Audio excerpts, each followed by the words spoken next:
Good evening students. Lockdown ई पाठशाला में आप सभी का स्वागत है। मेरा नाम है ऋचा छाबड़ा और मैं आपकी बायोलॉजी की टीचर हूँ। चलिए स्टार्ट करते हैं अपनी नेक्स्ट क्लास। ठीक है स्टूडेंट, इससे प्रीवियस क्लास में हमने tools of recombinant DNA technology को कंप्लीट किया था, जिसमें हमने रेस्ट्रिक्शन एंजाइम्स के बारे में स्टडी किया था, क्लोनिंग वेक्टर्स के बारे में डिटेल में स्टडी किया था, सेलेक्टेबल मार्कर क्या होते हैं उसके बारे में डिस्कस किया था, साथ ही साथ हमने कंपिनेंट होस्ट के बारे में भी स्टडी किया था।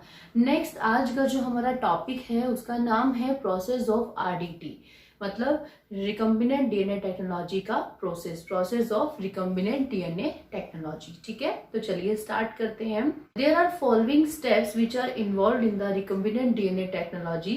और आपके सामने ये बहुत सारे स्टेप्स दिए हुए हैं जो रिकम्बिनेंट डीएनए टेक्नोलॉजी में प्रेजेंट होते हैं और हम one by one in steps को डिस्कस करेंगे। ठीक है, जैसे कि आप सभी जानते ही हैं, जेनेटिक इंजीनियरिंग का यूज हम अपने डिफेक्टेड डीएनए को, डिफेक्टेड जीन को इम्प्रूव करने के लिए करते हैं, जहां पर हम सबसे पहले रिकम्बिनेंट डीएनए बनाते हैं और रिकम्बिनेंट डीएनए बनाने के बाद उसको होस्ट में इंजेक्ट कर देते हैं और उसके बाद उसके हम चेंजेस को ऑब्जर्व करते हैं, फिनोटाइपिकल चेंजेस को ऑब्जर्व करते हैं। ठीक है, तो अब हम वन बाय वन इसके स्टेप्स को डिस्कस करेंगे। सबसे पहला स्टेप आता है रिकम्बिनेंट डीएनए टेक्नोलॉजी के अंदर आइसोलेशन ऑफ डीएनए। जिस भी डीएनए को हम किसी होस्ट के अंदर डालना चाहते हैं, जिस डिजायरेबल डीएनए को, जिस डिजायरेबल जीन को जिस होस्ट के अंदर हम डालना चाह रहे हैं, सबसे पहले हम उस डीएनए को आइसोलेट करते हैं।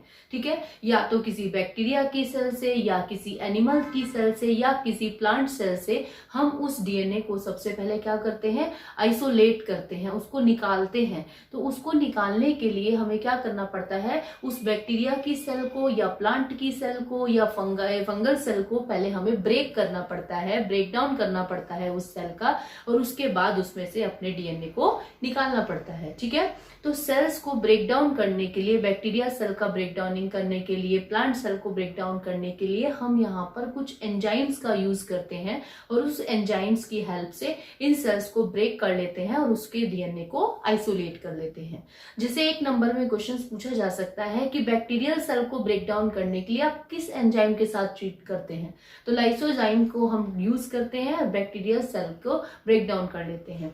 ठीक है, प्लांट सेल के अंदर से डीएनए को आइसोलेट करने के लिए प्लांट सेल को हम सेलुलेज नाम का एंजाइम से तोड़ते हैं और उसकी सेलुलोज जो सेल वॉल बनाता है उसको ब्रेक करने के बाद हम उसके डीएनए को निकाल लेते हैं। ऐसे ही फंगल सेल जो है हमारी, उस सेल को हम काइटिनेज एंजाइम देते हैं, काइटिनेज एंजाइम्स की हेल्प से ट्रीट करते हैं और उसमें से उसके डीएनए को आइसोलेट कर लेते हैं। ठीक है, तो यहाँ पे हमने 3 एंजाइम्स के बारे में पढ़ा, लाइसोजाइम्स और काइटिनेज और सेलुलेज, जिसका यूज करके हम इन सेल से अपने डीएनए को आइसोलेट करा सकते हैं और इस डीएनए को आइसोलेट करने से पहले हमें सेल को ब्रेक करना पड़ता है। ठीक है, नेक्स्ट आता है हमारा fragmentation of DNA by restriction endonuclease. जिस भी सेल से हमने डीएनए को आइसोलेट किया, अब उस डीएनए को, सारा डीएनए तो हम यूज नहीं करेंगे क्योंकि डीएनए का सारा पोर्शन हमें तो नहीं चाहिए, हमें तो डीएनए का कुछ ही पार्ट चाहिए जो स्पेसिफिक है, जो डिफेक्टेड जीन है उसी को ही तो इम्प्रूव करना है, पूरे डीएनए को इम्प्रूव तो नहीं करना है।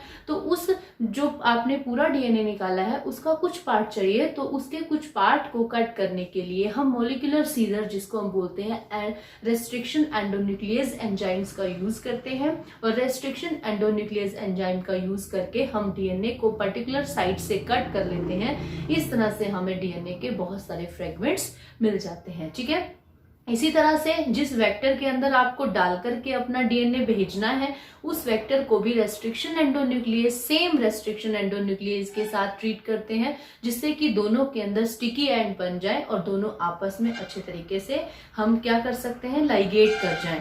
ठीक है, तो क्लोनिंग वेक्टर को भी सेम रेस्ट्रिक्शन एंडोन्यूक्लियस दे करके हम क्या कर लेंगे, वहां से एक जगह से कट कर लेंगे और जिस डीएनए को भेजना चाह रहे हैं उसको भी रेस्ट्रिक्शन एंडोन्यूक्लियस की हेल्प से कट कर लेंगे। तो इस तरह से हमें डीएनए के बहुत सारे फ्रेगमेंट्स मिल जाएंगे।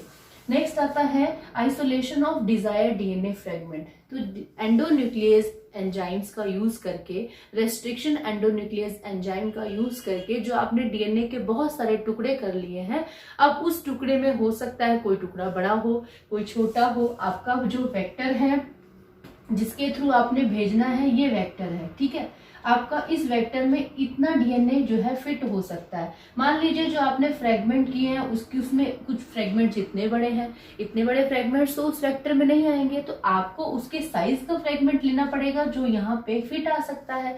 तो उसके लिए हम जेल इलेक्ट्रोफोरेसिस का यूज करते हैं। जेल इलेक्ट्रोफोरेसिस से हम डीएनए को उसके साइज के अकॉर्डिंग, जितना भी साइज का हमें डीएनए चाहिए उसके साइज के अकॉर्डिंग डीएनए के फ्रेगमेंट्स को सेपरेट कर लेंगे, और जिस साइज का भी डीएनए हमें चाहिए होगा उस डीएनए के साइज को लेकर के हम इस वेक्टर के अंदर उसको लाइगेट कर देंगे, और फिर इस वेक्टर को किसी होस्ट के अंदर, जिसके अंदर भी हम डालना चाहते हैं, डाल देंगे। ठीक है, जिससे कि हमारा डिजायरेबल डीएनए उस होस्ट के अंदर पहुंच जाएगा। नेक्स्ट आता है हमारा amplification of gene of interest.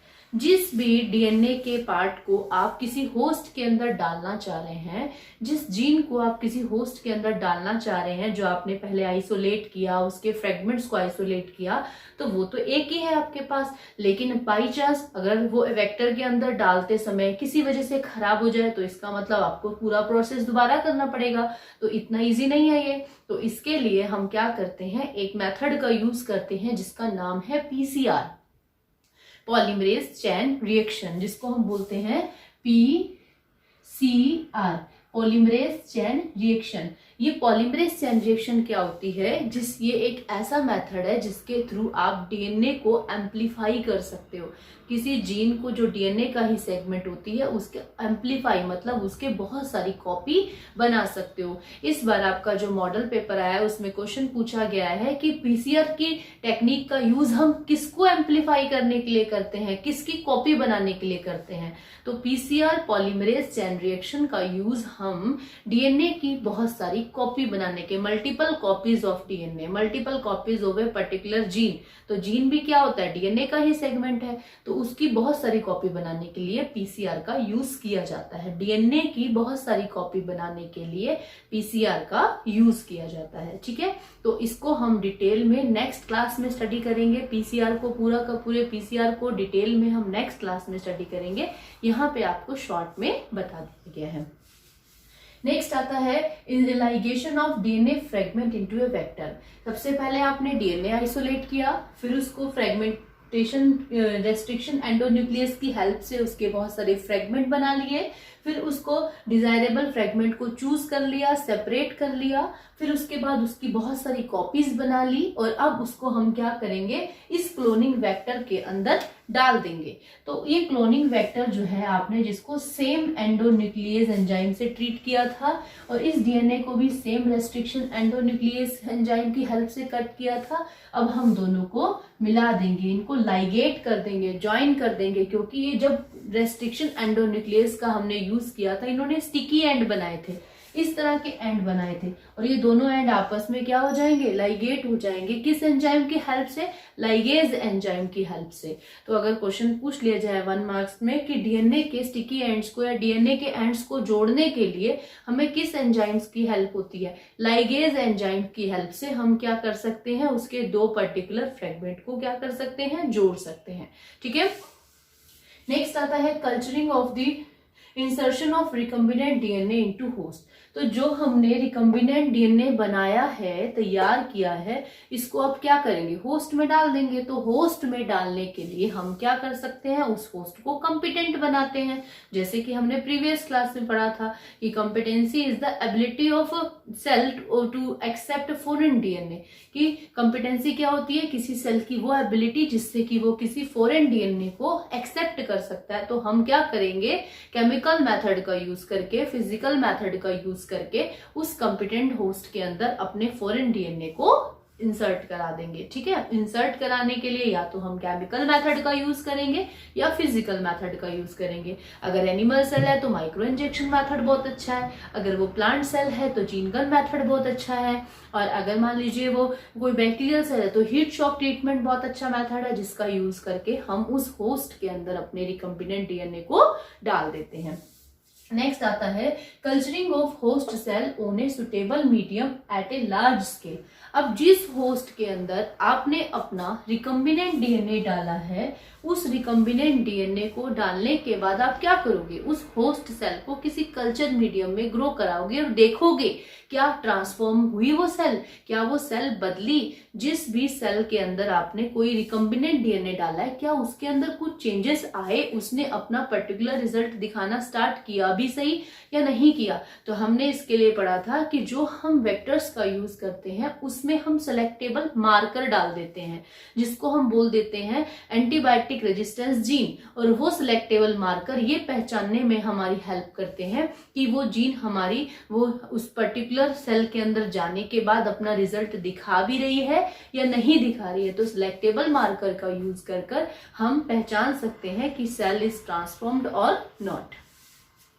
Next, extraction of desire gene product, कि जिस होस्ट के अंदर आपने रिकम्बिनेंट डीएनए को डाला था, अगर उसने उसके अंदर जाकर के एक पॉजिटिव रिजल्ट दिया, पर्टिकुलर प्रोटीन बनाना स्टार्ट कर दिया है, तो अब आप क्या करोगे, उस पर्टिकुलर प्रोटीन को टू स्केल्स पर, मतलब कि या तो स्मॉल स्केल पर या लार्ज स्केल पर उस प्रोटीन का एक्सट्रैक्शन कर लोगे। तो जिस भी होस्ट के अंदर आपने रिकम्बिनेंट डीएनए को डाला है, जिससे एक पॉजिटिव रिजल्ट आया और प्रोटीन बननी शुरू हो गई, तो आप उसके बाद दो चीजें कर सकते हो, या तो छोटे लेवल पर, स्मॉल लेवल पर आप लेबोरेटरी के अंदर उस सेल को ग्रो कराओगे और उससे बनने वाली प्रोटीन को एक्सट्रैक्ट कर लोगे, या बहुत बड़े स्केल पर, जिससे कि जैसे आपको प्रोडक्ट को बाहर बेचना है तो बहुत बड़े लेवल पर आप क्या करोगे, उस सेल्स को ग्रोन कराओगे, एक्सपोनेंशियली ग्रोन कराओगे, उसको बहुत बड़े लेवल पे सेल को, बहुत सारी सेल्स को वैसे ग्रोन कराओगे और उससे बनने वाले प्रोटीन को आप एक्सट्रैक्ट कर लोगे और उसको हम क्या कर सकते हैं,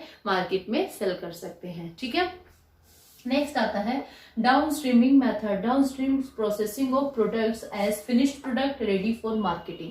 तो जो रिकम्बिनेंट डीएनए टेक्नोलॉजी का यूज करके हमने प्रोडक्ट बनाया, प्रोटीन बनाई, वो फाइनल प्रोडक्ट नहीं है। वो तो आपने लैब में देखा प्रोटीन बन रही है, आपने उसको बहुत बड़े लेवल पे बनाया तो बहुत सारी प्रोटीन बन गई, लेकिन वो ऐसी प्रोटीन नहीं है कि आप उसको उठा के मार्केट में बेच दो। तो उसके लिए आपको डाउनस्ट्रीम प्रोसेसिंग करनी पड़ेगी, उस प्रोटीन को एक्सट्रैक्ट करना पड़ेगा, उसका प्यूरिफिकेशन करना पड़ेगा, उसकी टेस्टिंग करनी पड़ेगी, उसके क्लिनिकल टेस्ट करने पड़ेंगे कि ये सुटेबल भी है या नहीं है, जो प्रोटीन बन रही है उसका किसी पे साइड इफेक्ट तो नहीं है। ये सब चीजों से आप क्या करोगे, इस मेथड को बोलते हैं डाउनस्ट्रीम प्रोसेसिंग। जो रिएक्टर में वो प्रोटीन बनी है, पहले आप उससे उसको निकालोगे, उसके बाद उसकी टेस्टिंग करोगे, उसका क्लिनिकल टेस्ट करोगे, उसके बाद उसका प्यूरिफिकेशन करोगे, तब जाकर आप उसको मार्केट में ये रिकम्बिनेंट डीएनए टेक्नोलॉजी के बहुत सारे स्टेप्स थे। वन बाय वन हमने इन स्टेप्स को डिस्कस किया और हमें पता चला कि किस तरह से रिकम्बिनेंट डीएनए टेक्नोलॉजी कंप्लीट होती है। अपनी नेक्स्ट क्लास में हम पीसीआर के बारे में पढ़ेंगे, क्योंकि कभी बार 5 मार्क्स में या 1 या 2 मार्क्स में उसके एंजाइम्स के बारे में या पीसीआर को डिटेल में पूछ लिया जाता है। ठीक है।